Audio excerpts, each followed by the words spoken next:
showbiz fanatics, is it true that Tape Incorporated ay nauubusan na nga ng panahon at ng pag-asa sa kung ano ang possible na mangyari sa kanila, kaya ito ang kanilang ginagawa ngayon, ang lahat ng yan.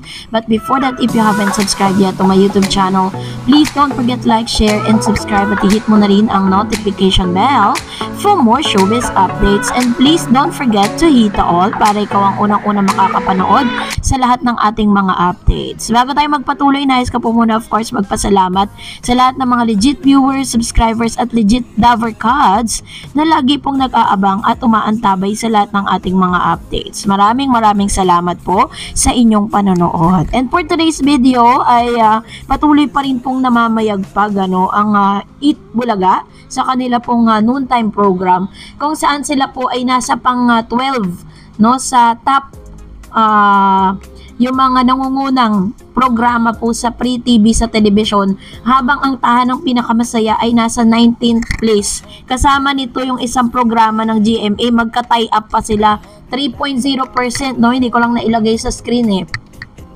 Pero yun po yung inilabas ng AGB Nielsen na siyang nagre-rate po sa pangkalahatang programa. So medyo laglag talaga as in. Pero syempre nangunguna po ang medyo nasa taas po yung GTV ng It's Showtime. Ayan, so kung saan napapanood din sila sa mga social media platform at iba pang mga channels ng GMA at ng TV5 So, dahil po dito ay sinorpresa nga tayo ng isang napakagandang love team from TV5, si Loisa Andalio at ang kanya pong jowa na si Mr. Ronnie Alonte.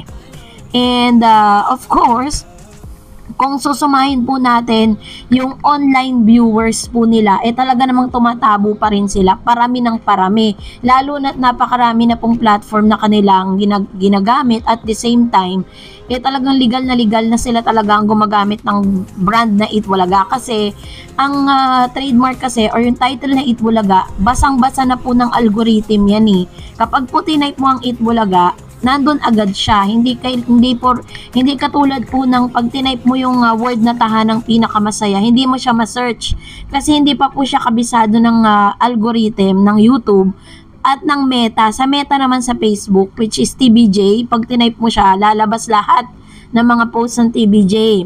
So, ibig sabihin, basang-basa na siya kasi yun po yung unang platform na ginamit nila sa pagbabalik nila, diba? Hindi pa sila bumabalik sa telebisyon, nagla-live na po sila sa Facebook. Kaya naman talagang ang dali nilang ma-verify doon. So, it only means na kahit saan pala talaga sila, susuporta pa rin sa kanila ang lahat ng mga legit Dover cards. At kapag po pinignan natin araw-araw yung kanilang mga online views, masasabi natin talaga na hindi po ito nababawasan, but still, mas dumadami pa at mas tumataas pa sa online, At the same time, ganun din naman sa Free TV, hindi naman sila nawawala sa rating, nandun pa rin naman, napakataas pa rin ang rating nila, and that's really good news. Pero, eto na nga, kasi mula po nang naisole at mula po nang bumalik ang trademark o ang titulong Eat Bulaga dito po sa nasabing TBJ, ay mas lalo po atang naubusan ng viewers ito pong tahanang pinakamasaya. May pagkakataon na halos 5, 4 yung nanonood ng live.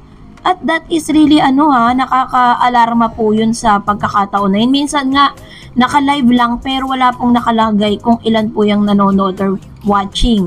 And hindi ko alam kung saan nila inedit or maaaring nagpa-boost po sila or gumamit sila ng kung ano para tumaas yung kanilang online views. Nung 20k daw yung viewers nila, pwede mo naman talagang dayain yun actually, 'di ba? Pero matetrace kasi ng ng YouTube kung nadadaya ka at possible na ma-terminate yung iyong platform This time ito na nga, dahil medyo nagkakaroon na po ng kaba ito pong tahanang pinakamasaya dahil kahit po sa sobrang dami na nilang platform na ginagamit, pero yung numbers of viewers pa rin nila still hindi pa rin nadadagdagan, lalo na po sa online views. Kaya nga po, ito pong tahanang pinakamasaya ay nag-post na po, kasi parang ito po yung manifestasyon na nauubusan sila ng pag-asa na talagang susuportahan sila ng tao online.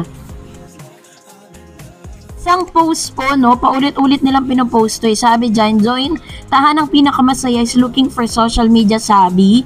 People who wants to be part of dynamic team, email your CV and portfolio to fel@tapeinc@gmail.com to apply.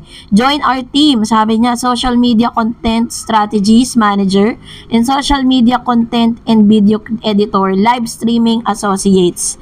So medyo ano na sila, hapit na sila, no, kailangan na nilang mag-strategize kasi yun ang kulang na kulang sa kanila. So ang tanong, akala ko ba mga Gen Z yung kanyang mga kasama? Kasi kung totoong nasa nasa Gen Z generation Z yung kanilang mga kasamang ngayon, yung mga host, at inaasahan nila na tututukan yan at panonoorin ng mga Gen Z, nagkakamali sila, 'di ba? TBJ pa rin ang pinipili kasi ang pinaka-tagline po ng Eat Bulaga is hanggat may bata, may Eat Bulaga, no? So, ito po yung pinaka-biggest mistake po ngayon ng tape. Kaya naghahanap na sila para po talagang matutukan yung kanilang online. Talagang as in wala bagsak na bagsak po yung kanilang analytics pagdating po sa social media. Kaya naman talaga medyo kabado itong mga to, no? Hindi na nga masyadong kumikita sa online sa free TV. Pagdating sa online, wala din, 'di ba?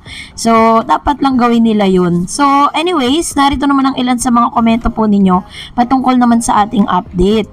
Sabi po ng isang user, naku, last election, how many votes lang siya? Less than 5 million lang siya. Sige lang ang takbo, kaya ka lang ng takbo. Ayan. So, ito po yung tinutukoy si Mr. Isko Moreno kasi parang nag-iba po yung isip kasi ni Yorme, ni dating Mayor Isko Moreno, natatakbo na siya ulit. Dahil sabi niya, hindi na daw siya tatakbo, hindi na siya papasok sa politics. Pero nung nakita niya na sinalubong siya sa pagadian, feeling niya, malakas siya. No, sabi ni Mr. Romy Obispo, good evening Ma'am Darrens, personal interest yon kay Isko, pero okay, di ko yan iboboto.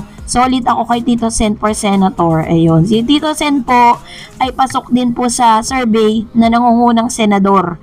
Kaya alam ko po babalikin sa pagka-senator And sabi ni Amid Soong, may kasabihan na kung galit ka sa isang tao, i-jokean mo na kumandidato sa eleksyon o halalan. Ganon? Bakit naman?